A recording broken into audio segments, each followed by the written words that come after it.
ما كانت بشر، كانت واقفة بين القبور والهوى ساكن حواليها، كانت واقفة مرتاحة كأنه المقبرة بيتها.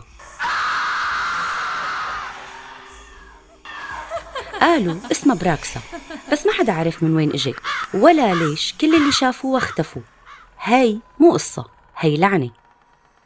تابعوني بأسطورة حسناء المقبرة للكاتب العراب أحمد خالد توفيق على قناة ستوري تايم.